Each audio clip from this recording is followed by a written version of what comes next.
Buenas noches con todas y con todas las personas que nos acompañan en la sesión en Zoom.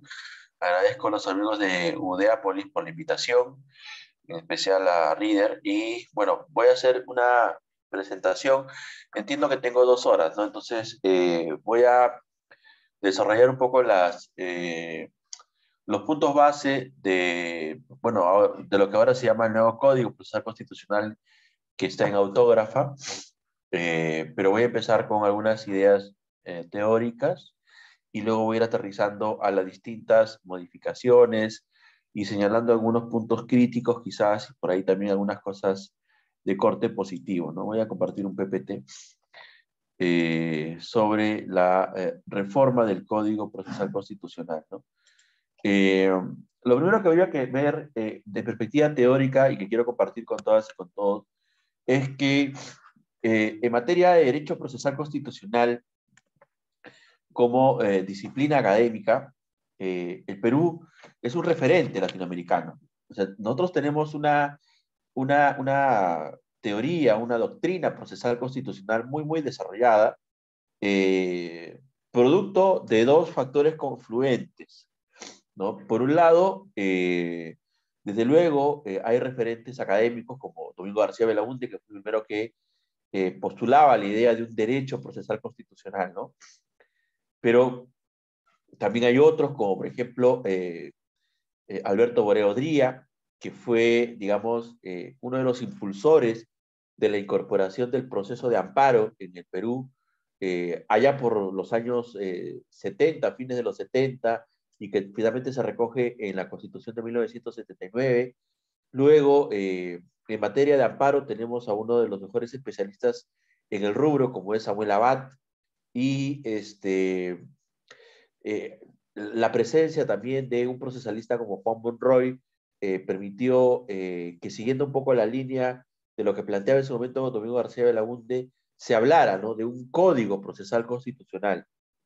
Y eso fue incorporado, como saben todos y todos ustedes, en el año 2004, específicamente en el mes de, me parece que se aprobó en junio, pero empezó a entrar en vigencia en diciembre del 2004, el código.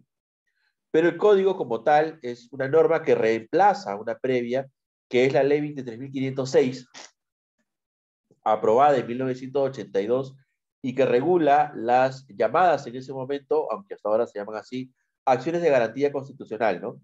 Básicamente el habeas corpus y el proceso o la acción de amparo. Esta regulación luego se complementa con la regulación establecida para el proceso de inconstitucionalidad en el marco de la ley orgánica del Tribunal Constitucional.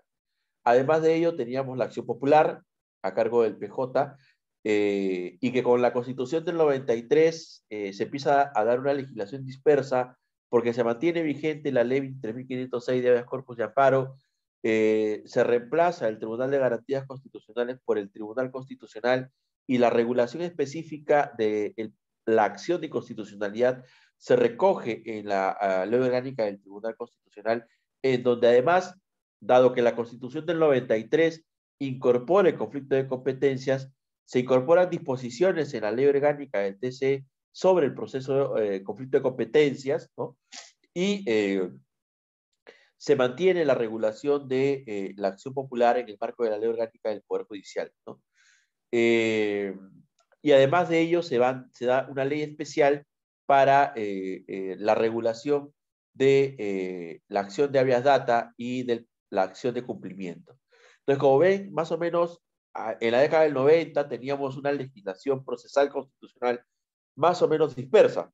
La ley de habeas corpus y amparo, la regulación del conflicto de competencias y de inconstitucionalidad en la ley orgánica del TC, la acción popular dentro del marco de la ley orgánica del Poder Judicial, y una ley especial para la habeas data y el cumplimiento. Entonces, por iniciativa de Juan Monroy, Domingo García Belaúnde, Samuel Abad, se convoca a un grupo de profesores para elaborar una propuesta de regulación integral de los mecanismos de protección de los derechos fundamentales y de la Constitución. Y este grupo de profesores se empieza a reunir más o menos a mediados de la década del 90, en el 94, 95, y tiene un trabajo más o menos, bueno, se dice un trabajo de 10 años, ¿no? Pero en realidad es que el trabajo lo avanzaron durante unos meses en el año 94, y luego con los problemas que hubo por la reelección de Fujimori y la degeneración hacia una democracia, es que el proyecto un poco que se deja en stand-by. ¿Me perdona un momento? Discúlpeme.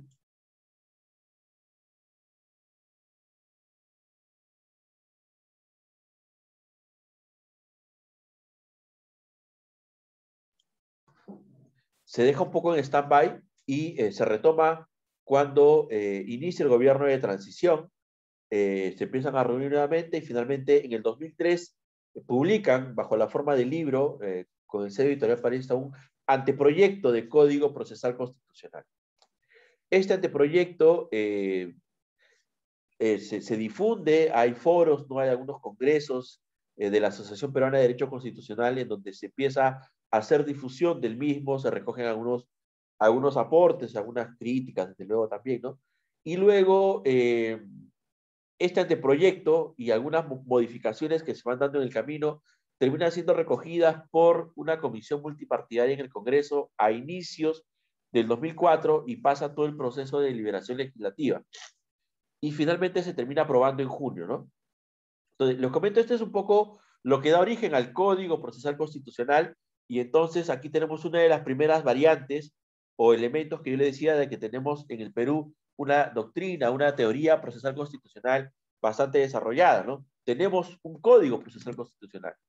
El segundo elemento que les comentaba es que teníamos referentes académicos doctrinales, ¿no? Está García de Launde, Alberto Borea, Samuel Abad, Juan Monroy, ¿no? Como procesalista, y esa es la segunda variante, ¿no? Y la tercera es que más o menos desde el año 2001-2 en adelante, cuando ya se reinstala el Tribunal Constitucional con los 3 magistrados que fueron expulsados, ¿no? Por el gobierno, la dictadura del gobierno de Fujimori en el año 97, ellos son sacados, son cesados en el cargo a través del Congreso y con una decisión de la Corte Interamericana son repuestos en el año 2001. El Tribunal Constitucional empieza una labor de creación jurisprudencial bastante interesante. ¿Me permiten un segundo, por favor?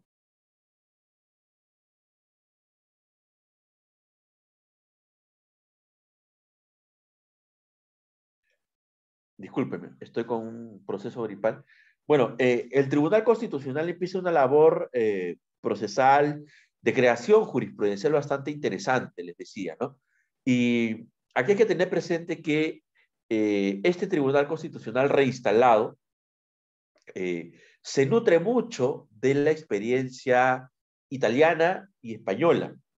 Al respecto, no puedo dejar de destacar, ¿no?, la presencia de algunos asesores del Tribunal Constitucional y de magistrados que les permiten, ¿no?, una apertura a innovaciones, ¿no?, en cuanto al desarrollo de las sentencias del Tribunal Constitucional.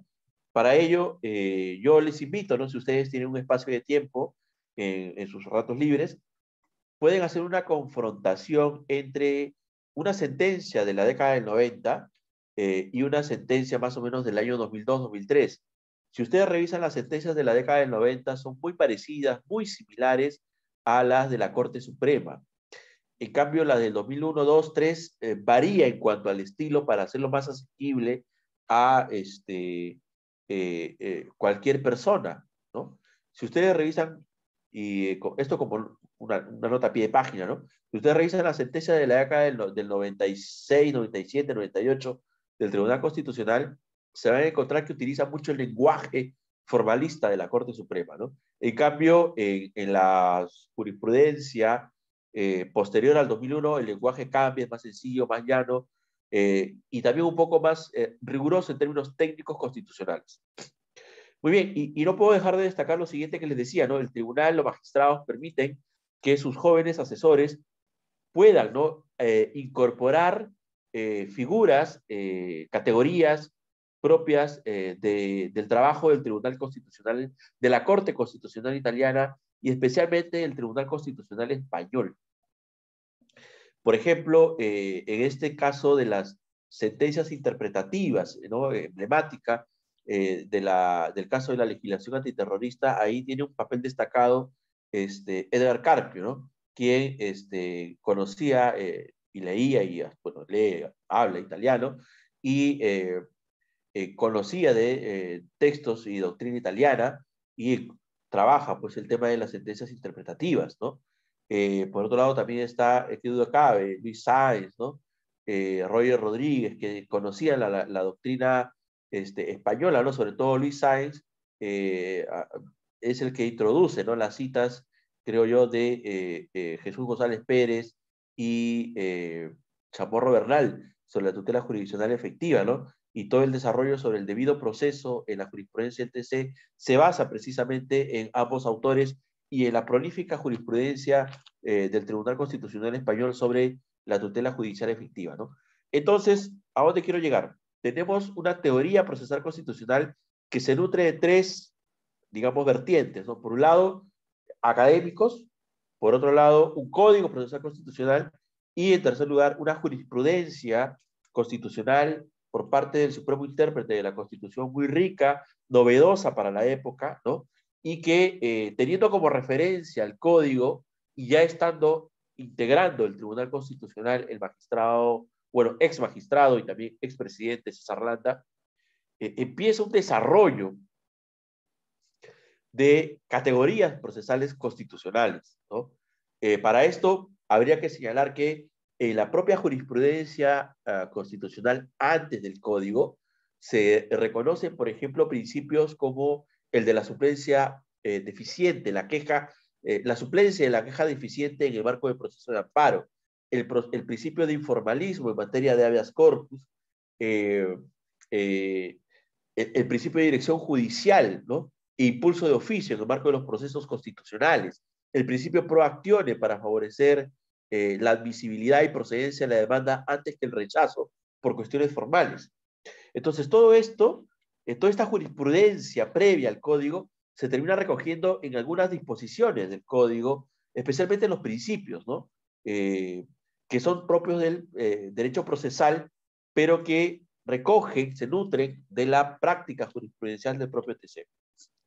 Entonces, a partir del código hacia adelante, o sea, es decir, desde diciembre de 2004 hasta ahora, ha sido ya no tanto la doctrina ni la legislación la que ha movido el derecho procesal constitucional, sino básicamente la jurisprudencia del Tribunal Constitucional. Y tenemos una jurisprudencia bastante interesante, bastante activa en muchos puntos, que ha ido desarrollando distintas instituciones procesales. Algunas de esas instituciones procesales que se han desarrollado por vía jurisprudencial han sido incorporadas en esta propuesta de reforma del Código Procesal Constitucional. Por ejemplo, un caso palpable con esto es el tema del recurso per saltum o por salto, ¿no? La apelación por salto, que permite que cualquiera persona que ya tiene una sentencia ganada pueda plantear una apelación para que vaya directamente al Tribunal Constitucional y pueda el tribunal revisar la ejecución de una sentencia. Entonces, ese es un ejemplo. Vamos a hacer unas críticas, claro está, a ello, pero es un ejemplo de cómo muchas cosas que el Tribunal Constitucional ha ido desarrollando se incorporan o se ha incorporado a esta propuesta de reforma del Código Procesal Constitucional. Entonces, a la fecha, han pasado desde diciembre del 2004 poco más de 15 años, ¿no? Y la pregunta es si ameritaba o no ameritaba una reforma, ¿no? Para unos quizás sí, ¿no? Para otros no sabría decirlo. Particularmente creo yo que había que hacer algunas reformas, sobre todo en materia de amparo, eh, en materia de habeas data y de cumplimiento, ¿no? Eh, pero quizás empezar por una reforma constitucional, ¿no? Sobre todo por el tema del proceso de cumplimiento, ¿no? De que quizás no debiera el proceso de cumplimiento seguir siendo un proceso constitucional y quizás establecer que el TC tiene competencia sobre la acción popular, ¿no? Pero voy a comentar eso un poco más adelante, ¿no?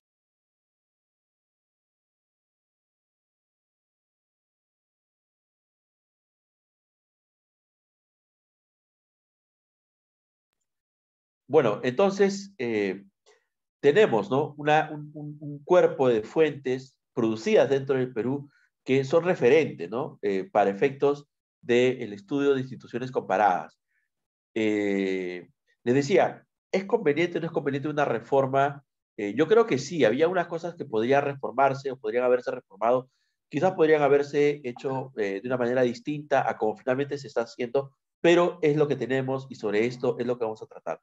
Hay una propuesta de reforma del Código Procesal Constitucional que hoy ya es una autógrafa, ¿no?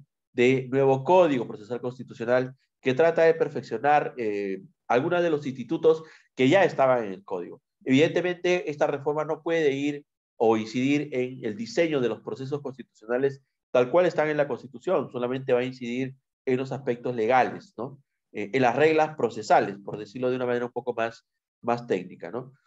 Esta autógrafa del nuevo Código Procesal Constitucional se origina en el proyecto de ley 7271-2020, ¿no? O sea, de esta legislatura que ya está próxima a terminar, ¿no?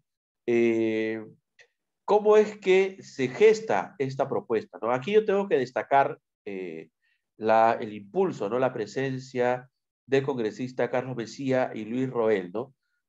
Carlos Mejía, porque bueno, él ha sido presidente del Tribunal Constitucional, y Luis Roel, porque es un joven constitucionalista, ¿no? Es una persona que yo conozco, creo que ha trabajado de muy buena fe en este tema. Sin embargo, claro, hay discrepancias, ¿no? Yo no comulgo con todas las cosas que él, o bueno, no con todas las cosas que el trabajo parlamentario finalmente termina expresando en este código, ¿no? Pero bueno, entrando en materia, instalado este nuevo Congreso, el Congreso que se eligió en enero del año pasado, que se instaló en marzo, eh, la Comisión de Constitución y Reglamento del Congreso, dentro de su plan de trabajo, es decir, qué cosas o temas se iban a trabajar, plantea, ¿no? Trabajar una reforma del Código Procesal Constitucional. Para eso se crea un grupo de trabajo, ¿no? Que está integrado por Mejía, Roel y Almerí, congresistas de la República, y como parte del trabajo, ¿no? La comisión recibe, ¿no? Invita a especialistas, expertos que consideraban que debían asistir, ¿no? Y eh, se señala, bueno, que participan estas personas, ¿no? Algunos los conozco, otros no, pero por ejemplo, en materia de habeas corpus, recibieron los aportes, ¿no? De Luis Sáenz, de Paola Ordóñez, que es una joven constitucionalista que ha trabajado en el Tribunal Constitucional, de César Nakazaki, ¿no? Servigón, de Jefferson Moreno y de Juan Carlos Portugal Sánchez, ¿no? Uno que podría llamar la atención sobre esto es que estamos hablando del proceso de habeas corpus y curiosamente se cita, ¿no? En vez de quizás citar a un juez o jueza que tenga experiencia, como podría ser la doctora Susana Castañeda, ¿no? Y eso sí va como una crítica, ¿no? Invitan a tres abogados reconocidos, no tengo nada que tal con respecto a sus credenciales profesionales, pero lo cierto es que como abogados litigantes puede ser que tengan intereses en que los procesos sean muy laxos, ¿no? Para finalmente cuando esto se apruebe puedan utilizarlos para la defensa de los intereses de sus clientes, ¿no? Entonces yo creo que aquí falta un poco de equilibrio, ¿no? Así como se convoca a abogados litigantes, yo creo que también se debe convocar a jueces, ¿no? Jueces y juezas que pudieran dar la otra perspectiva del tema también, ¿no? En el caso de Luis Sáez, hasta ahora es asesor jurisdiccional dentro del TC. Paola Ordóñez entiendo que también sigue estando como asesora del Tribunal Constitucional, ¿no? Entonces, aquí me parece que hay un poco de desequilibrio, ¿no? En esta materia. Pero bueno, es parte del trabajo que ha desarrollado la comisión dentro de los plazos y el tiempo que tenía para su trabajo, ¿no? En materia de habeas data y amparo, se invitó a Enrique Gersi, que dicho sea de paso, no es constitucionalista especializado, pero difunde temas de constitucional, bueno, pero no lo es en estricto. Samuel Abad, que es el referente indiscutible en materia de amparo. Cristian Delgado Suárez, que es un colega joven, procesalista, aquí conozco también. A Carlos Glave, bueno, no lo ubico. A Giancarlo Cresci, él ha sido asesor en el Tribunal Constitucional durante muchos años y actualmente es abogado asociado en un estudio en Lima, el estudio Payet. Gustavo Gutiérrez Tixe es asesor parlamentario pero además es profesor de Derecho Procesal Constitucional y Derecho Constitucional en la Universidad San Martín de Porres. Aquí está la conexión con el doctor Mesía, ¿no? Omar Sar Suárez también es profesor de la especialidad en la materia en la Universidad San Martín de Porres. Es más, Omar Sar Suárez tiene un interesante espacio virtual que se llama El Constitucionalista, ¿no? Ustedes lo pueden ubicar por Facebook y pueden contactarse con él. Es un referente en la materia también, indudablemente, ¿no? Jorge Adrián Zúñiga Escalante no lo ubico, ¿no? Pero bueno, entiendo que la comisión sí debe conocerlo. En materia de cumplimiento, han llamado a Jorge Danoso Ordóñez y Ramón Guapaya, ambos son referentes en materia administrativa, y esto es porque el proceso de cumplimiento básicamente es un proceso contencioso administrativo o un proceso administrativo, ¿no? Y claro, los dos son referentes en la materia, ¿no? Y en materia de acción popular, de constitucionalidad y conflicto de competencias, han convocado, ¿no?, a Lucas Gersi, quien es hijo de Enrique Gersi, pero, bueno, joven, ¿no? Bastante joven, se dedica a lo constitucional, ha tenido una experiencia profesional en el TC y entiendo que tiene, no entiendo, o sea, sé que ha hecho estudios de posgrado en una universidad norteamericana, ¿no? Y bueno, luego está Pablo Sánchez Tazif, que aquí no ubico, pero entiendo que si la comisión lo ha citado es porque reconoce que tiene las cualidades para poder aportar al desarrollo del trabajo de la comisión, ¿no? Bueno, habiendo recibido estas opiniones o aportes de estas personas especialistas en la materia, la comisión da cuenta que una vez ya integrado, ¿no?, el proyecto, que finalmente no se circunscribió a hacer una propuesta de reforma del código, o sea, de reformas puntuales, ¿no?, sino a hacer una modificación integral del mismo, terminaron en un proyecto integral, ¿no? Y esto, por lo que señala el dictamen de la Comisión de Trabajo, se pone a conocimiento, ¿no?, de Aníbal Quiroga, que es un litigante, abogado litigante, ha sido profesor en la Universidad Católica también, todavía mantiene la condición de profesor, ¿no?, pero se dedica más al litigio y a la defensa privada, ¿no? Gerardo Eto, quien ha sido magistrado del Tribunal Constitucional, Carlos Hackanson, que es profesor de la Universidad de Piura, Luis Castillo Córdoba, también de la Universidad de Piura, Luciano López Flores, que es profesor de la Universidad Católica y también se dedica al ejercicio privado de la profesión. Jorge Danós es profesor, claro está, de Derecho Administrativo, pero también integra un estudio de abogados, ¿no? Y Delia Muñoz, que se dedica básicamente a la consultoría privada, ¿no? Entonces, se le ha puesto en conocimiento a estas personas para que, claro, puedan aportar, dar alguna opinión sobre la propuesta de reforma integral y cabe señalar que como parte de los insumos que tuvo en cuenta esta comisión, se tomaron en cuenta el proyecto de reforma al código que en su momento elaboró el Poder Ejecutivo. Cuando se instaló el gobierno de PPK, en el Ministerio de Justicia, se crearon una serie de grupos de trabajo, comisiones ad hoc, para elaborar propuestas de reformas normativas, ¿no? Para el Código Procesal Civil, que ya ha dado un proyecto, ¿no? Disculpen, un momento.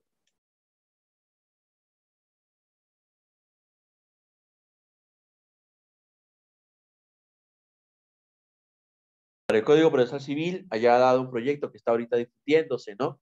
Y para otras normas, ¿no? Y también para el Código Procesal Constitucional se constituyó una comisión especial, una comisión ad hoc, ¿no?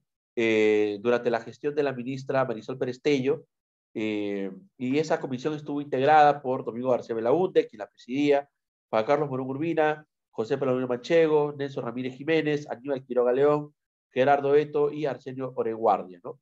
Bueno, es parte de los insumos con los que ha trabajado esta comisión del Congreso, ¿no? Y bueno, todo esto arroja esta propuesta de reforma del Código Procesal Constitucional, ¿no? Y voy a empezar a dar cuenta un poco de los principales cambios en relación con lo que tenemos, ¿no? Esto presupone que hay que conocer el código actual, ¿no? Y en esa línea, digamos, las grandes líneas matrices que tiene el código vigente para poder tener claridad sobre las propuestas de cambio. En materia de título preliminar, se recogen los fines de los procesos constitucionales, como quizás la mayoría sepa, el artículo 2, ¿no?, que es la tutela de la supremacía jurídica de la Constitución, algo que nos ha costado mucho poder comprender, entender y practicar, pero también de los derechos fundamentales, ¿no? También se recoge los principios procesales constitucionales, ¿no? De informalismo, adecuación de formalidades, proacciones, favor procesum, ¿no? Elasticidad de economía, socialización del proceso, el principio de dirección judicial del proceso, están dentro del artículo 3, ¿no? En el artículo 5 están los criterios sobre interpretación, ¿no? De los derechos fundamentales, donde se alude que los derechos se interpretan según los tratados y la jurisprudencia que sobre esos tratados se ha ido generando, ¿no? También se recoge lo relativo al control difuso, ¿no? El artículo 6 del título preliminar, y en esa línea también la vinculación, ¿no? De los jueces y juezas a la interpretación que desarrolla el Tribunal Constitucional, ¿no? Lo que coloquialmente se conoce como la doctrina jurisprudencial. Luego, en el artículo 7 está lo relativo al precedente constitucional, y en el artículo 8 se recoge lo relativo al jura novit curia, ¿no? En donde, frente a los vacíos o deficiencias en la forma de plantear la demanda, corresponde al juez suplir, ¿no? Esos vacíos y esas deficiencias. Y en el artículo 9, los criterios de aplicación supletoria, la aplicación supletoria y los códigos procesales afines, ¿no? Bien, eso es un poco lo que tiene el título preliminar vigente, ¿no? ¿Qué es lo que se pone de nuevo, ¿no? Dentro de los principios procesales constitucionales, ¿no? Se recoge el principio de gratuidad, como actualmente está, solo que se señala que en materia de amparo contra resoluciones judiciales ya no rige el principio de gratuidad, ¿no? Eso supone que siempre y cuando, claro, la demanda la interponga una persona jurídica, ¿no? Lo que sucede es que la práctica jurisprudencial nos enseña lo siguiente, ¿no? Litigar tiene un costo muy alto, ¿no? No es fácil litigar, y más en un proceso de amparo en donde, como sabemos, las posibilidades de éxito son muy limitadas, ¿no? ¿Y por qué son limitadas? Básicamente porque eh, el amparo tiene muchas exigencias procesales. Tiene que estar referido a un derecho fundamental, no tiene que haber otra vía igualmente satisfactoria, tiene que haberse agotado las vías previas, no tiene que haberse consentido o dejarse transcurrir el plazo para plantear una demanda, es decir, que la violación al derecho no sea irreparable, ¿no? Como presupuestos básicos, ¿no? Entonces, todos esos elementos tienen que estar sujetos a prueba, y eso hace complicado y complejo plantear una demanda de amparo, ¿no? Y más aún que te puedan dar la razón, aún admitiendo la demanda, es igualmente complejo, ¿no? Entonces, la práctica demuestra que litigar tiene un costo bastante alto, y si bien es cierto, la gran mayoría de demandas de amparo, en su gran porcentaje, están vinculadas a materia laboral y o previsional, específicamente más previsional, no es menos cierto que un gran número significativo de demandas de amparo son las demandas de amparo contra resoluciones judiciales. Y dentro de estas, las que plantean empresas que no quieren ver perder el caso, ¿no? Y plantean la demanda de amparo porque el régimen procesal para plantear una demanda de amparo es relativamente generoso, ¿no? No se pagan tasas judiciales. Entonces, no hay un costo por plantear la demanda, aunque pueda ser manifiestamente improcedente o infundado, ¿no? De ahí que esta propuesta de reforma modifica esa regla de la gratuidad del amparo contra resoluciones judiciales cuando se trata de personas jurídicas como demandantes, es decir, empresas, ¿no? Por ejemplo, el caso Telefónica, ¿no? Telefónica hizo un proceso de amparo, litigó durante 10 años, no, durante 6 años, y ha ganado, ¿no? Y no pagó ni una tasa judicial, y sin embargo ha ganado, y ha ganado más de $500,000, creo, en el no pago de intereses legales de una deuda tributaria, ¿no? De ahí es que el código no busca desincentivar, pero tampoco, porque las tasas judiciales para una empresa no son muy altas, ¿no? Una tasa judicial creo que está bordeando debe estar llegando a los 45, 46 soles, y bueno, en el peor de los casos llega a costar creo que hasta 1.500 soles, ¿no? Una tasa cuando la cuantía es muy alta, ¿no? De la pretensión. Entonces, por eso es que se invierte esta regla, ¿no? No para desincentivar, sino simplemente para reconocer que hay demandas como los casos de amparos contra resoluciones judiciales, que mayoritariamente son declaradas improcedentes, para, digamos, compensar un poco toda la inversión que hace el Estado al resolver el proceso, ¿no? Porque hay jueces, juezas, primera, segunda instancia, Tribunal Constitucional, papel, tinta, internet, trámites que se desarrollan personas, sueldos ahí involucrados, ¿no? Entonces, se invierte la regla, ¿no? En materia de amparo contra resoluciones judiciales. Asimismo, se regula, ¿no? Lo que es el amicus curiae, y esto vendría a ser una novedad, ¿no? Como facultad discrecional del juez constitucional. Sobre esto ha habido críticas, ¿no? Para quien no conozca un poco la figura, el amicus curiae es el llamado amigo de la corte, ¿no? Y el amicus curiae significa que es una persona totalmente ajena a la controversia, pero que por sus conocimientos técnicos o jurídicos puede emitir un dictamen, hacer un informe sobre alguna cuestión compleja o controvertida, pero desde una perspectiva técnica y parcial. Y entonces presenta, ¿no?, en la corte o el tribunal un informe de experto, un informe para brindar elementos de valoración, elementos de juicio, ¿no? Desde una perspectiva, claro está, imparcial, técnica, profesional o académica, ¿no? Por ejemplo, en Estados Unidos hay muchas clínicas jurídicas, le llaman, ¿no? ¿Qué vienen a hacer estas? Son una suerte de órganos académicos de extensión universitaria en donde estudiantes y profesores analizan un caso emblemático, relevante y preparan un informe jurídico, dando cuenta, por ejemplo, de legislación comparada, de jurisprudencia internacional o de jurisprudencia de otros países que pueda servir como referente para que en la corte o tribunal del caso pueda resolverlo con mayores elementos de juicio, ¿no? Entonces, aquí el código lo que hace es regular el uso de la figura del amicus curiae, ¿no? Y al respecto, lo que esta propuesta de código lo que señala es que para el amicus curiae se tiene que tener en cuenta algunos requisitos, ¿no? ¿Cuáles son? Para empezar, ¿no? En principio, quien va a invitar al amicus curiae ya no es por iniciativa del propio amicus curiae, ¿no?, sino es el juez o el tribunal el que va a invitar al amicus curiae, ¿no? ¿Qué requisitos tiene que cumplir? Primero, no es parte del proceso ni tiene interés en el proceso. Tiene reconocida competencia e idoneidad sobre la materia que se le consulta, su opinión no es vinculante, desde luego, y su admisión al proceso corresponde ser decidida por, ¿no?, el órgano judicial, ¿no? Eso, ¿qué supone? Por un lado, que es absolutamente decisión de juez o jueza decidir si admite o no el amicus curiae, ¿no? Yo, por ejemplo, les comento, en materia de disolución del Congreso y de vacancia presidencial, se presentaron amicus curiae, ¿no? Y además, para quienes han visto, quizás o han tenido ocasión de ver la audiencia ante el Tribunal Constitucional sobre el caso de la vacancia presidencial, hubieron como 3 amicus curiae que se habían presentado. El tribunal no había invitado a ninguno.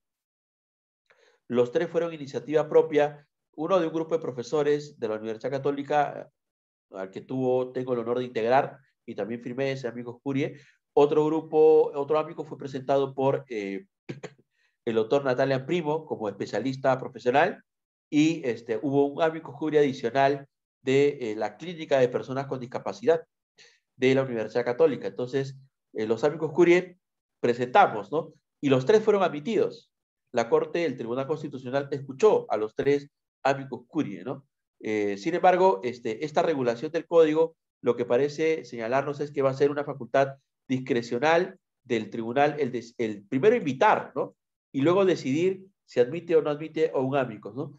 Pedro Grandes, que es director de la Clínica Jurídica Actuar de San Marcos, ha planteado una crítica, ¿no?, porque se supone que la idea de la interpretación de la Constitución se dé en el marco de un pluralismo de perspectivas, y con esta suerte de decisión discrecional en manos del tribunal, dependiendo de si es un tribunal que escucha o no escucha, puede terminar callando voces, ¿no? Entonces, esa es una crítica que se ha hecho al tribunal a efectos de que no sea el tribunal, o sea, digamos, que el tribunal no tenga que decir rechazar los ámbitos, ¿no? Sino de admitirlos todos para escuchar a distintas voces dentro de la sociedad, sobre todo si estamos frente a casos emblemáticos, en donde está en juego derechos de alcance general de todos, o es un caso de relevancia nacional o importante, ¿no? Como por ejemplo la disolución del Congreso o la vacancia presidencial, que va a haber otra vacancia presidencial, desde luego, va a haber y el tribunal va a tener que resolverlo en su momento y en su oportunidad, ¿no? Por cómo está el escenario político. Bueno, en fin, hay elementos que se pueden discutir o dialogar, ¿no? Asimismo, la reforma incluye, ¿no?, algunas precisiones al concepto de precedente, ¿no? Como sabemos, el precedente no es una institución propia de nuestra tradición jurídica de civil law, es importada del ámbito del common law, y en esa línea, lo que ha hecho el código es precisar, utilizando un concepto que hoy en día está más presente en el debate académico, ¿no?, y también judicial, que es el de regla jurídica, ¿no? Como sabemos, en la teoría del derecho hay una discusión entre el concepto de regla y el concepto de principio, y un poco también atendiendo en la práctica, porque el tribunal ha empleado en más de una ocasión, cuando ha fijado precedentes, este concepto de regla jurisprudencial, ¿no? Regla procesal, regla sustantiva, y entonces el código lo que ha hecho es emplear ese concepto para aludir al hecho de que el precedente es la regla jurídica que el tribunal precisa en el marco de su sentencia que fija como precedente. Además de ello, la propuesta de reforma del código, yo creo que bien hacen establecer el número de votos, ¿no?, que deben adoptar los tribunales para adoptar un precedente, ya sea en el ámbito del Tribunal Constitucional, 5 votos, es decir, el Pleno de Magistrados, por 5 votos aprueban un precedente, y en el caso de la Corte Suprema, por 4, ¿no? ¿Por qué 5 para el TC y 4 para la Corte Suprema? Porque, bueno, en el caso del TC son 7 de 7, mayoría calificada, 5, ¿no? Y en el caso de la Corte Suprema son 5 vocales, 5 jueces supremos por sala, ¿no? Entonces, estamos hablando de las salas de Derecho Constitucional y Social. Si son 5, 4, mayoría calificada, ¿no? ¿Por qué la Corte Suprema está regulada acá? Por el ámbito de la acción popular. La Corte Suprema resuelve, ¿no?, en instancia final los procesos de acción popular dentro del Poder Judicial, ¿no? Asimismo, en materia de, por ejemplo, interpretación de derechos fundamentales, como les decía, en el actual código se establece que los jueces y juezas deben apelar a los tratados internacionales y a la interpretación que sobre esos tratados han desarrollado sus órganos de control y supervisión. Entonces, se incorpora, ¿no? Además de esa regla que ya existe, un principio para resolver incompatibilidades entre la Convención Americana y la Constitución, y o las interpretaciones que puedan darse de la Convención con la Constitución. Y ese principio pro persona, que según el cual, para resolver una presunta incompatibilidad entre la Convención Americana y la Constitución, el juez debe decidir y optar por aquella que mejor proteja los derechos de la persona. Dicho sea de paso, el principio pro persona tiene varias expresiones: una expresión de preferencia normativa, es decir, debo preferir la norma que mejor protege al derecho, pero también una expresión de preferencia interpretativa, debo elegir aquella interpretación que mejor protege u optimiza el ejercicio de un derecho. Y si ninguna de las dos normas protege el derecho, sino que lo perjudican, pues habrá que estar a la que lo perjudica menos, ¿no? Porque es la que va en la línea de optimizar en mayor medida el ejercicio de un derecho fundamental, ¿no? Ahora bien, esto no ha sido exento de crítica, ¿no? César Landa ha señalado que es un riesgo, ¿no?, que se le otorgue la competencia al juez nacional para decidir cuál es la norma que mejor protege el derecho, porque él señala, ¿no?, hay casos en la jurisprudencia, incluso del Tribunal Constitucional, en donde los jueces nacionales han ido contra el criterio establecido en la Corte Interamericana. Ahí yo tengo también mis reservas, y creo que en su momento lo podría señalar. Solamente adelanto lo siguiente, ¿no?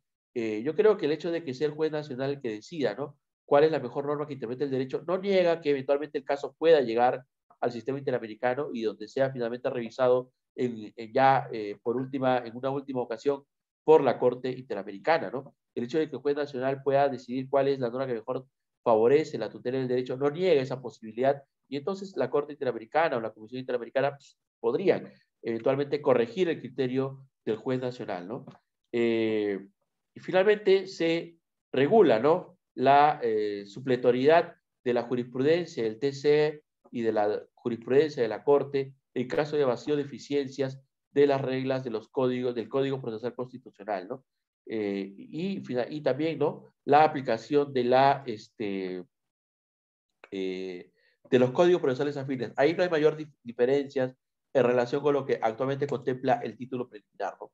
En relación con los procesos de tutela de derechos, el mayor cambio que hubo con el Código Procesal Constitucional vino, por un lado, por la sistematización, ¿no? Se recoge en un solo cuerpo normativo todas las disposiciones que regulan los procesos constitucionales, ¿no? El amparo, el habeas corpus, el habeas data y el cumplimiento. Este código mantiene la misma línea.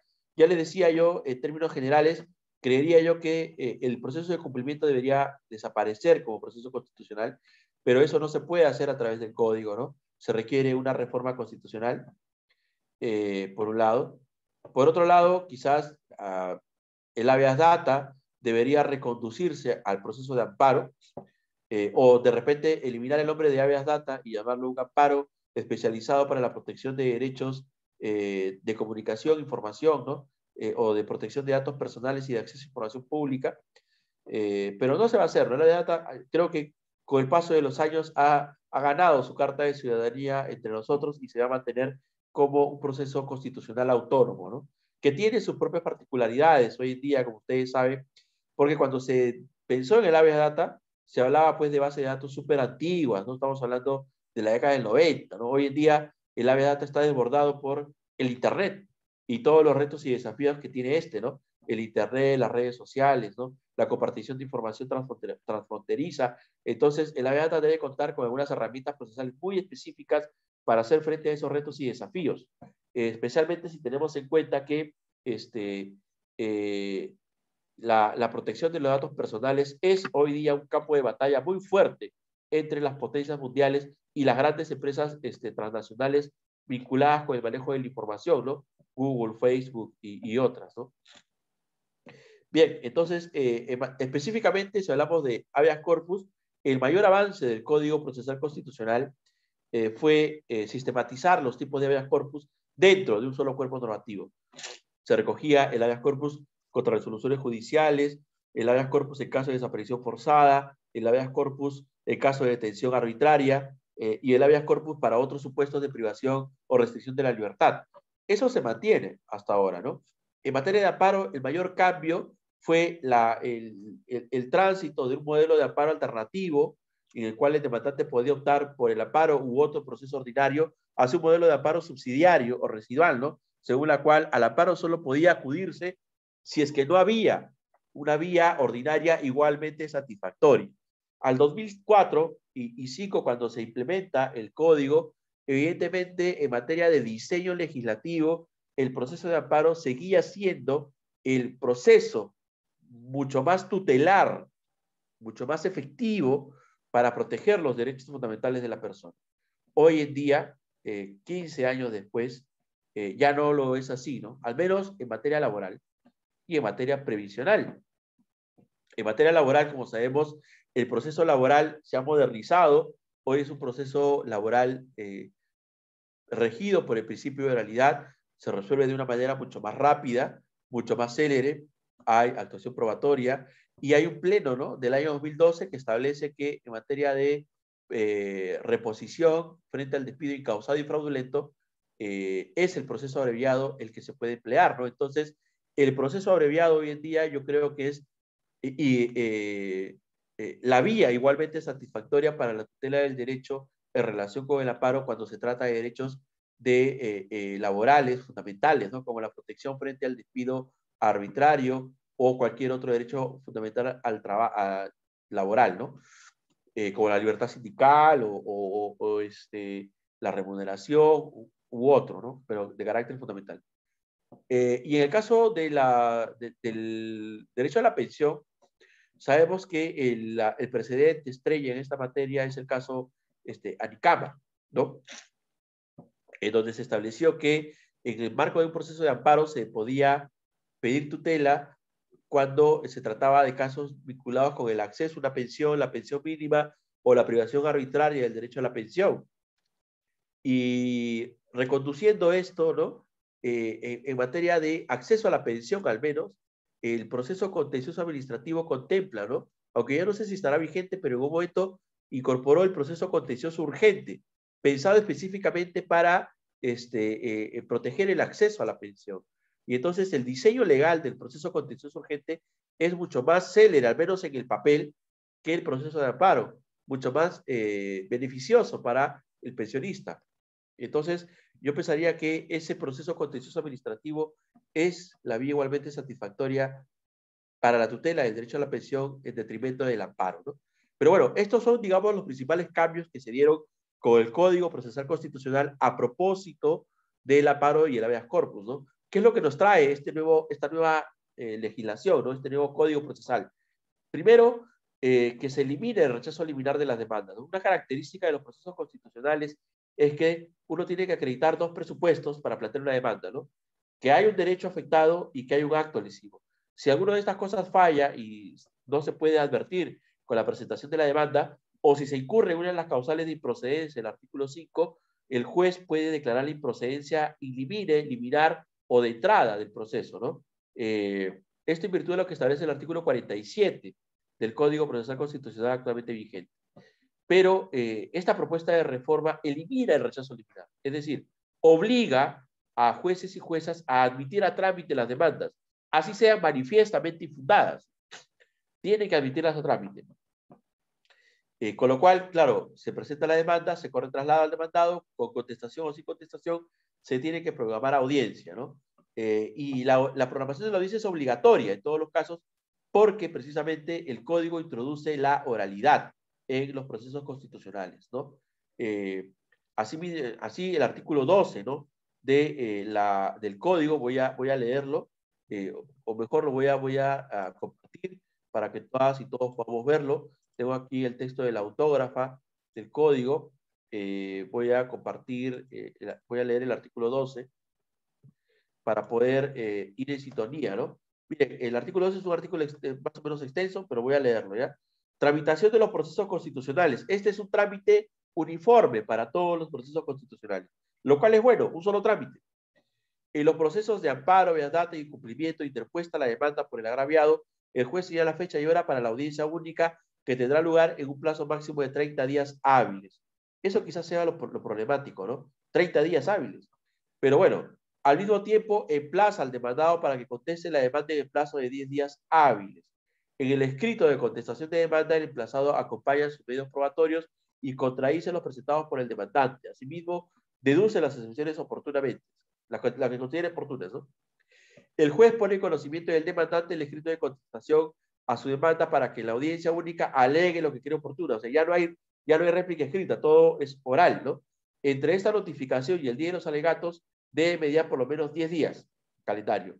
En la audiencia única, el juez oye a las partes y si se ha formado juicio, pronuncia sentencia en el acto o en caso contrario lo hace en el plazo indefectible de 10 días hábiles. Las partes pueden solicitar copia de los audios y videos de la audiencia pública si con el escrito que contesta la demanda el juez concluye que ésta es improcedente o que el acto lesivo es manifiestamente ilegítimo, podrá emitir sentencia prescindiendo de la audiencia única, ¿no? Entonces aquí hay, ¿no? Un cambio en relación con el diseño actual de los procesos constitucionales, ¿no? Se introduce la oralidad. Claro, el plazo de 30 días hábiles se ve largo para la audiencia, pero hay que contar que ese plazo se fija con la admisión de la demanda, con lo cual al admitirse la demanda se fija la audiencia a 30 días o menos 20 días, se corre traslado de la demanda para que el demandado conteste en 10 días y con la contestación conseguida se tiene que devolver al demandante para que si hay excepciones pueda replicar lo que corresponda, pero ya no por escrito, sino en la audiencia única. Entonces, ese es un cambio importante, ¿no? Porque nos está moviendo hacia la oralidad en el marco de los procesos constitucionales, ¿no?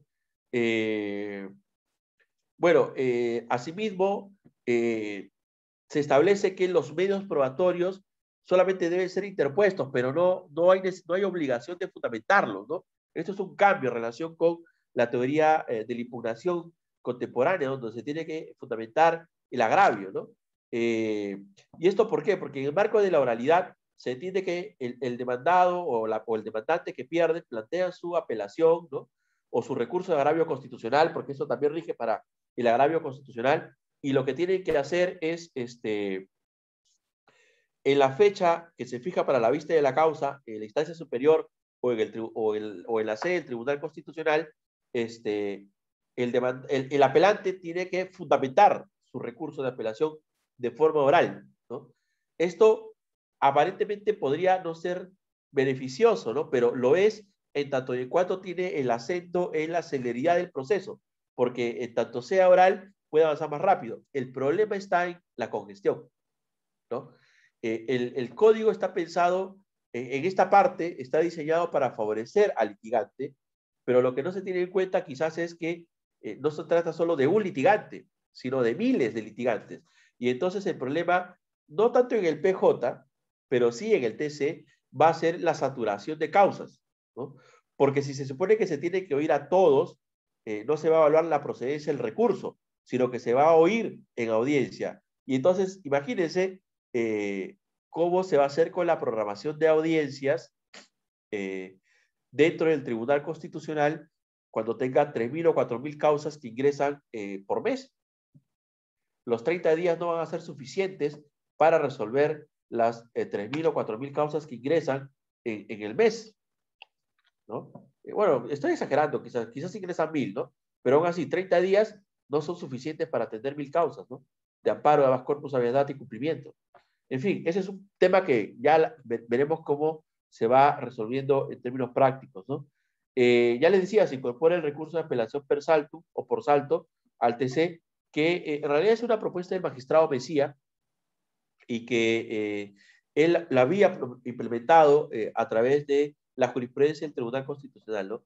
Yo creo que esto es peligroso porque el per saltum implica dar una competencia al tribunal respecto de la supervisión de la ejecución de las sentencias, ¿no? No obstante, esa competencia no se deriva del artículo 202 de la Constitución. La Constitución no establece que el TC tenga competencia para revisar el per saltum, ¿no? En fin, ahí hay un tema de crítica y que puede ser debatido, ¿no? Bueno, en caso en cuestiones de ejecución, ¿no? Cuando hay un funcionario renuente al cumplimiento de una sentencia de amparo o de habeas data, de cumplimiento o de habeas corpus para liberar un preso, por ejemplo, se faculta al juez constitucional a denunciar, ¿no? Al funcionario renuente, ¿no? Yo creo que esto estaba de más, pero porque finalmente los jueces pueden, cuando no se cumplen sus resoluciones, hacer uso del delito de desobediencia y resistencia a la autoridad, ¿no?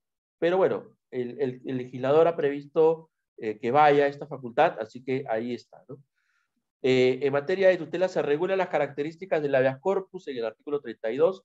Voy a compartir para verlo, para que puedan todos apreciar un poco las características que se están contemplando para el habeas corpus, porque hay disposiciones generales, ¿no? Aplicables a todos los procesos constitucionales, pero también hay disposiciones específicas por cada uno de los requisitos.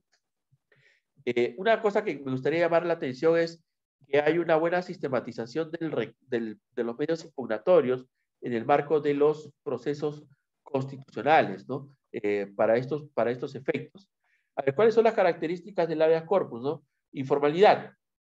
No se requiere de ningún requisito para presentar la demanda sin más obligación que detallar una relación suscita de los hechos. No simultaneidad. No existe otro proceso para salvaguardar los derechos constitucionales que protege como de libertad personal. No existen vías paralelas. Actividad vicaria, ¿no? La demanda puede ser presentada por el agraviado o por cualquier otra persona en su favor sin necesidad de contar con representación procesal. Unilateralidad. No es necesario escuchar a la otra parte para resolver la situación del agraviado. Esto puede ser peligroso en algunos casos. Si hablamos de un habeas corpus a favor de narcotraficantes, quienes han cometido delitos contra la libertad sexual de niños, niñas, ¿no? O de terroristas, ¿no? Entonces es necesario a veces dar el contradictorio, pero aquí creo que hay un exceso si es que no se hacen las excepciones correspondientes. En todo caso ya los jueces y juezas podrán ir, ¿no? Viendo caso a caso cómo modular estas características, ¿no? Y la imprescriptibilidad, que el plazo para interponer la demanda no prescribe, ¿no? Bueno, acá habría que señalar lo siguiente, ¿no? No prescribe, claro, cuando se trata de libertad personal, pero yo creo que es distinto cuando se trata de cuestionar una resolución judicial, sobre todo porque los abogados litigantes que protegen, por ejemplo, a funcionarios, delito de corrupción de funcionarios, en temas de lesa humanidad, tráfico ilícito de drogas, pueden malemplear esta característica y plantear a cada momento y en cualquier lugar, ¿no?, un habeas corpus para traerse abajo una condena que ya es firme. Y sin embargo, en materia de habeas corpus contra resoluciones judiciales, un requisito es la firmeza de la resolución y también un plazo de prescripción, porque no se puede tener en vilo, ¿no? La situación, ¿no? De poder en cualquier momento plantear un habeas corpus, imagínense, ¿no? Pero bueno, son parte de las cosas que hay que ir evaluando y discutiendo. En materia de amparo contra resoluciones judiciales, hoy día la demanda se plantea ante el juez de primera instancia, ante el juez civil o el juez penal de primera instancia. No obstante, el código propone que ahora sean las salas civiles en primera instancia y, desde luego, la Corte Suprema como segunda instancia, ¿no? Esto es peligroso porque en su momento se hizo esta reforma y hubo una lentitud tremenda de los procesos constitucionales porque la Corte Suprema demora en resolver, pues, demora, ¿no? Eso por un lado. Por otro lado, era sobrecargar de trabajo a la Corte Suprema innecesariamente. Entonces, en el 2009 se hizo un cambio legislativo para perfilar a la Corte Suprema como Corte de precedentes. Por eso es que hoy en día la Corte Suprema tiene un rol más activo generando precedentes, ¿no? Ya contencioso, ya de carácter administrativo, ya laborales, ya constitucionales en materia de acción popular y ya también en materia civil, ¿no? Sin embargo, otorgarle nuevamente esa competencia puede ser peligroso porque va a saturar el trabajo a la Corte Suprema, ¿no? Otra modificación interesante en materia de amparo contra resoluciones judiciales es que no se va eh, a, a emplazar a los jueces y juezas que son los que han emitido la resolución judicial cuestionada, ¿no? Como sabemos, en materia de amparo, hoy en día, y de habeas corpus, que plantea una demanda contra una resolución judicial, además de emplazar al procurador, tiene que emplazar a los jueces y juezas. Y para quien litiga sabe que el emplazamiento toma tiempo, ¿no? Porque hay que notificar a los domicilios o a las sedes de los juzgados y muchas veces esa notificación a jueces y juezas es una mera formalidad, ¿no? Porque en la gran mayoría de casos no contestan. Y no contestan porque pues tienen trabajo, ¿no? Tienen ya de por sí mucho trabajo como juez y jueza y no contestan la demanda, ¿no? Entonces, eso se convertía en una suerte de presentación ritual, ¿no? Un ritual que se desarrollaba, pero que no tenía mayor eficacia o efecto práctico en materia de brindar un contradictorio dentro del proceso, ¿no?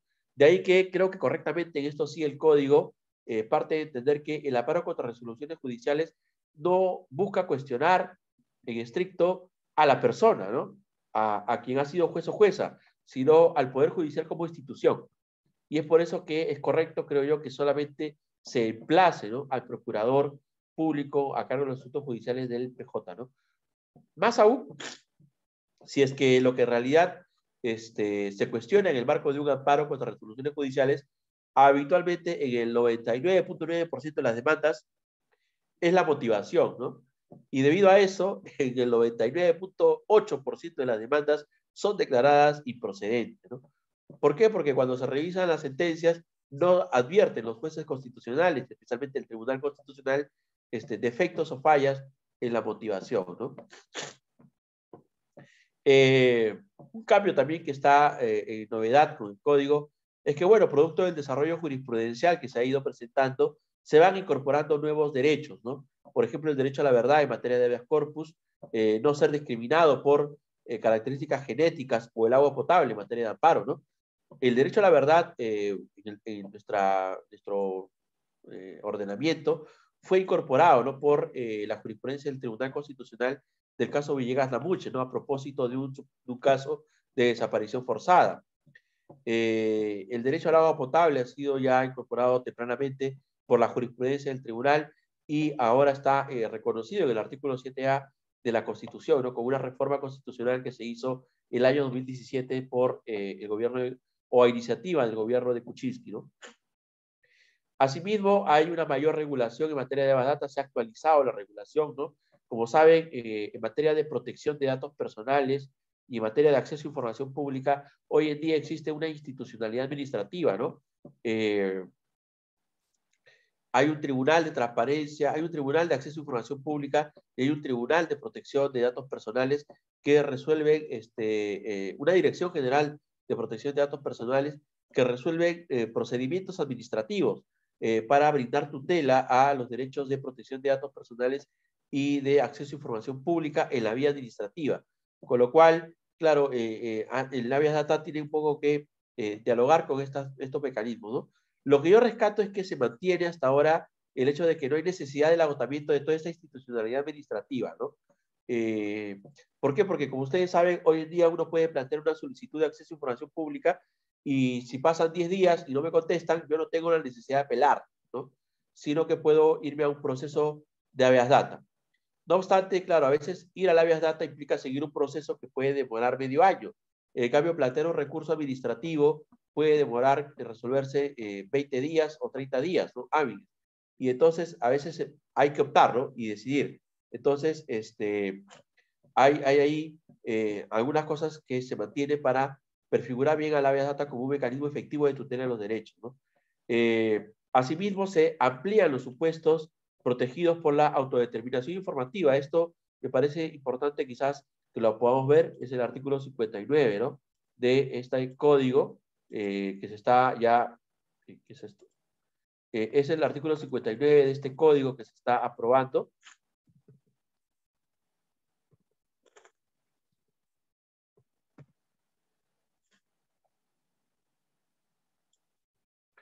¿Qué es lo que establece este artículo 59, ¿no? El habeas data procede en defensa del derecho de acceso a la información pública, reconocido en el artículo 5 y 6 de la Constitución, ¿no?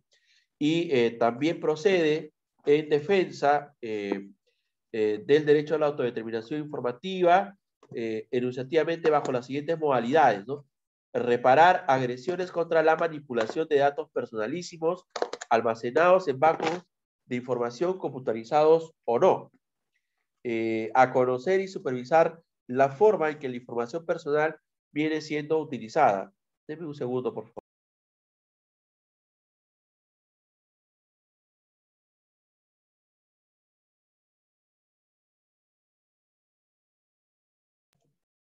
A, a conocer el contenido de la información personal que se almacena en el banco de datos, a conocer el nombre de la persona que proporcionó el dato, a esclarecer los motivos que han llevado a la creación de la base de datos, a conocer el lugar donde se almacena el dato con la finalidad de que la persona pueda ejercer su derecho, a modificar la información contenida en el banco de datos si se trata de información falsa, desactualizada o imprecisa, a incorporar al banco de datos información que tenga como finalidad adicionar una información cierta, pero que por el transcurso del tiempo ha sufrido modificaciones, a incorporar información que tiene como objeto aclarar la certeza de un dato que ha sido mal interpretado, a incorporar al banco de datos una información omitida que perjudica a la persona, a eliminar de los bancos de datos información sensible que afecta a la intimidad personal, familiar o cualquier otro derecho fundamental, a impedir que las personas no autorizadas accedan a una información que ha sido calificada como reservada, a que el banco de datos se guarde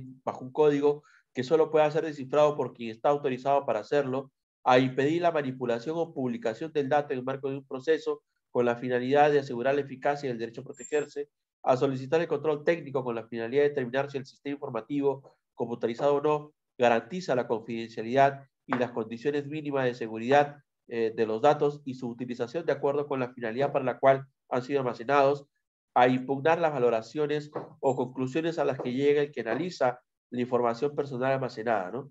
Entonces, como pueden ver, hay una ampliación de supuestos, ¿no? Porque en estricto todo esto se circunscribe al derecho de autodeterminación informativa o al derecho de protección de datos personales, ¿no? Que viene a ser esencialmente lo mismo, ¿no? Para retornar a la presentación, ¿no? Al PPT, ¿qué más está establecido? La etapa precontenciosa, ¿no? En el marco de los procedimientos administrativos que tienen que seguirse para la protección de datos personales y acceso a información pública, ¿no? Que está aquí en materia de procedimiento, ¿no? Una etapa precontenciosa que para la procedencia del habeas data, el demandante previamente debe, ¿no? Tratándose de derecho reconocido en el 2.5, acceso a información pública, haber presentado la solicitud de información ante la autoridad administrativa y esta de modo tácito, expreso, negado parcial o totalmente la información, incluso si le entregara incompleta o alterada. Y tratándose de la autodeterminación informativa, haber reclamado por documento en fecha cierta y que el demandado no haya contestado dentro de los 10 días útiles siguientes o lo haya hecho de forma incompleta o de forma denegatoria o defectuosa, ¿no? Como cuando el demandante opte por acudir al Tribunal de Transparencia y acceso a información pública, debe agotar esta vía previa mediante resolución expresa o darla por agotada en el supuesto de no obtener resolución dentro del plazo legal, ¿no? Si la entidad pública o el titular del dato o la información desestime el pedido, el agraviado puede interponer su demanda de habeas data en el plazo de 60 días hábiles, ¿no? El agraviado puede prescindir de la etapa precontenciosa si considera que existe peligro de daño irreparable en el goce y ejercicio de sus derechos fundamentales, ¿no? Entonces, ahí hay una mayor regulación en cuanto al procedimiento administrativo que hay que seguir para plantear un habeas data, ¿no? ¿Qué más estamos desarrollando? En relación con el proceso de cumplimiento, el código se hace eco, ¿no? De los criterios que en su momento el Tribunal Constitucional desarrolló para evaluar la procedencia de un proceso de cumplimiento, ¿no? Esto está en el artículo 66. Voy a dejar de ver esto y vamos a ver aquí la autógrafa. Es bueno verlo con el texto. Artículo 66. El objeto sigue siendo el mismo. Reglas aplicables para resolver la demanda, ¿no? Cuando el mandato sea genérico o poco claro, el juez previa interpretación de la norma legal o del acto administrativo firme entra a resolver el fondo, debiendo saber las siguientes reglas, ¿no? Para la interpretación de la norma legal, el juez utiliza los métodos clásicos de interpretación jurídica, debiendo su resultado respetar lo que establecen las leyes de la materia y la propia Constitución. La interpretación del acto administrativo firme debe respetar los principios generales del derecho administrativo, la jurisprudencia de los órganos administrativos correspondientes, así como la del Tribunal Constitucional, ¿no? Cuando el mandato esté sujeto a controversia compleja o interpretaciones dispares, el juez, previo esclarecimiento de la controversia, entra a resolver el fondo. Para ello, deberá observar las siguientes reglas, ¿no? El juez aplica una mínima actividad interpretativa para superar la controversia, atendiendo a los medios clásicos de interpretación jurídica y aplicando los criterios de especialidad, cronológico y jerárquico. Asimismo, de ser necesario, el juez aplica una mínima actividad probatoria sin comprometer la finalidad urgente y perentoria del proceso de cumplimiento, permite confirmar la veracidad del mandato. Cuando para determinar la obligatoriedad o incuestionabilidad del mandato contenido en una norma legal o administrativo firme, resulta necesario entrar al fondo del asunto, el juez admite a trámite la demanda y esclarecerá la controversia. Y cuando el mandato, no obstante ser imperativo, sea contrario a la ley o a la Constitución, el juez debe así declararlo y en consecuencia desestimar la demanda, ¿no? Acá hay algunas cuestiones que se han ido criticando, ¿no? Pedro Grandes, por ejemplo, ha dicho, ¿qué significa una mínima actividad interpretativa, ¿no? ¿Qué significa una mínima actividad probatoria? ¿Acaso esto puede dar luces? Bueno, son perspectivas, ¿no? Son críticas, pero creo que trata de ordenar un poco lo que el juez o jueza constitucional que va a evaluar un proceso de cumplimiento debe hacer de cara a resolver una controversia que se tramite en este proceso constitucional. Bueno, para entrar ya a la última parte, vamos a hablar sobre los cambios en los procesos de control normativo, ¿no? Me dan un segundo, por favor.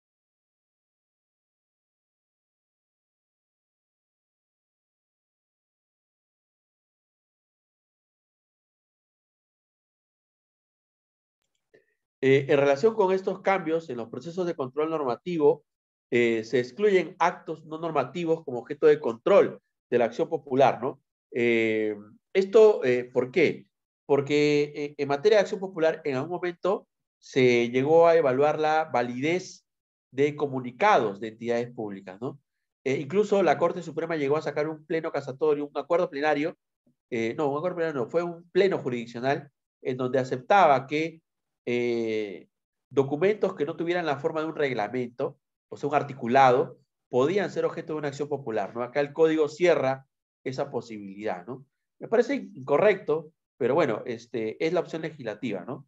De igual manera se establece que la derogación o la convalidación de una norma que se cuestiona como inconstitucional por una ley posterior no implica la sustracción de la materia, ¿no? Esto lleva a que se tenga necesariamente que resolver la controversia y evaluar si la constitucionalidad o inconstitucionalidad subsiste aún cuando se ha derogado una norma o cuando se ha convalidado, ¿no?, por otra ley. Esto porque la derogación de una norma no priva de efectos a la misma y se puede seguir aplicando en el marco de procesos judiciales y o procedimientos, ¿no? Esto pasó, por ejemplo, en el caso de la ley Wolfenson, ¿no? Esta sentencia es un caso del año 2005, donde el tribunal recibe una demanda contra una ley que equiparaba, ¿no?, los días de arresto domiciliario a los días de prisión efectiva para efectos de descontar la pena, ¿no? Y en concreto, procesalmente la cosa se da así, ¿no? Por ejemplo, hoy se presenta la demanda, hoy sábado, y el día lunes y el día miércoles, la ley sale publicada hoy día sábado, el día lunes se presenta la demanda y el día martes la ley es derogada. Entonces, claro, por una cuestión de sustracción de la materia, la demanda se rechazaría, ¿no? No obstante, la ley estuvo vigente un día, o 2 días creo que estuvo vigente, en el caso concreto, ¿no? Porque fue, claro, el lunes se plantea la demanda, está vigente sábado, domingo y martes, miércoles, y el miércoles o jueves se deroga la ley. Entonces, durante los días que estuvo vigente, se presentaron solicitudes para que en aplicación de esa ley se otorgara la excarcelación, porque al equipararse los días de arresto domiciliario con los días de prisión efectiva, ya los detenidos, los Wolfenson, habían cumplido, ¿no?, su condena, ¿no?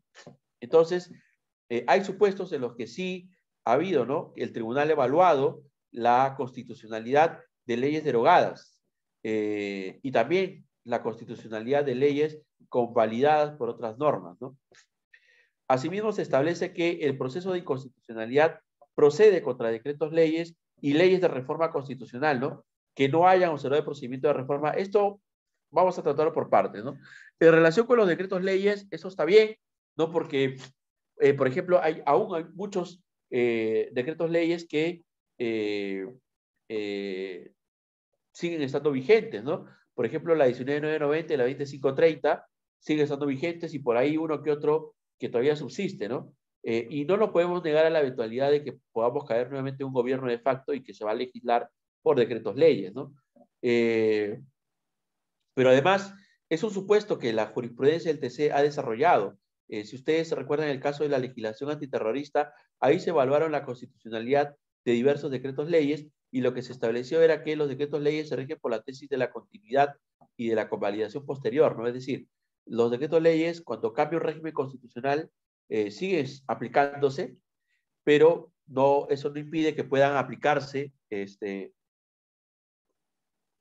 que no puedan cuestionar su constitucionalidad.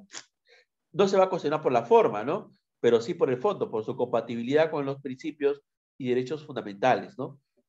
Por otro lado, se establece que las leyes de reforma constitucional también pueden ser objeto de una demanda de inconstitucionalidad, lo que creo que está bien. Lo que me parece que está mal es que se limite el control constitucional del TC solamente al respeto del procedimiento de reforma, ¿no? Y esto es porque el tribunal ya ha evaluado una reforma constitucional, ¿no?, como es la reforma del régimen de pensiones de la 2530 en el año 2005. Ahí el tribunal aplicó, ¿no?, la tesis del contenido esencial, básico, irreformable de la Constitución, ¿no?, constituido por la forma republicana de gobierno, el principio de división de poderes, el principio de alteración o alternancia en el ejercicio del poder y el catálogo de derechos fundamentales como principios esenciales, básicos, que son el signo de identidad de la Constitución y que no pueden ser reformados por un cambio constitucional, ¿no? Entonces, me parece que es limitante y creo que incorrecto que el código pretenda limitar, ¿no?, la revisión del control de constitucionalidad de una ley de reforma constitucional a solo los aspectos procedimentales, ¿no? Es más, yo supongo que si esto llega a suceder, como que de hecho puede llegar a suceder porque se va a discutir o está en la discusión pública si debe o no debe haber una reforma constitucional, ¿no? Ahí el tribunal evaluará los alcances o el ámbito de su revisión, ¿no? Y yo creo que va a ampliar a ver el fondo y no solamente a limitarse a evaluar el procedimiento, ¿no? Asimismo, se establece que en el control de normas derogadas, el TC continúa con el proceso si dichas normas siguen produciendo efectos, ¿no? Así también se dispone que el TC no puede extender su control a las normas que se sustituyeron a las derogadas, ¿no? Salvo que sean sustancialmente idénticas a las que son objeto del proceso, ¿no? Yo creería que esto no es necesariamente así, ¿no? Habría que ver caso a caso. Yo creo que sí es posible extender, ¿no? El objeto de control de constitucionalidad en la medida que si las normas, que ingresan derogan, pues habrá que evaluar esa disposición que dispone la derogación. Y habrá que evaluar el contenido de la nueva ley en línea de lo que dice, ¿no? Si el contenido es idéntico a lo que es objeto del proceso, y ahí hay que evaluar los supuestos, ¿no? De derogación expresa y derogación tácita, ¿no? Sobre todo la tácita cuando se supone que el nuevo contenido normativo reemplaza al previo sin derogarlo expresamente, ¿no?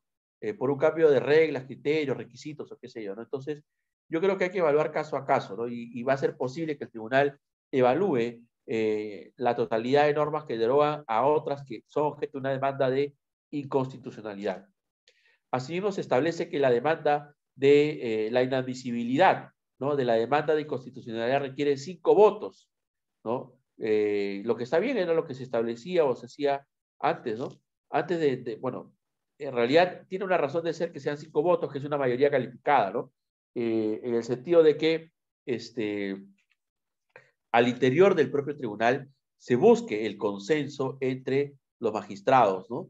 Y el mismo número de votos para declarar la inconstitucionalidad de una ley, ¿no?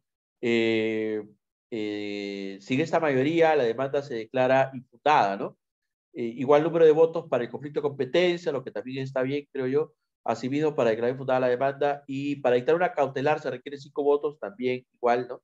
Quizás para el tema de las cautelares no sean necesarios los 5 votos, ¿no? Sería suficiente con 4. ¿Por qué? Porque se supone que hay que evaluar caso a caso el tema de la urgencia y la necesidad de una decisión cautelar con miras a resguardar, ¿no? La futura eficacia de una sentencia, sobre todo en el marco de un conflicto de competencias, como el que tuvimos, ¿no? A propósito del caso Vizcarra, ¿no? En donde se llevó adelante la amenaza de una vacancia en un primer momento, que luego, increíblemente, el tribunal decidió que ya no iba a ser así, porque los líderes políticos, que no son los que votan, dijeron que no, ¿no? Que no iban a vacar a Vizcarra, lo que al final terminó sucediendo en la segunda solicitud de vacancia, ¿no?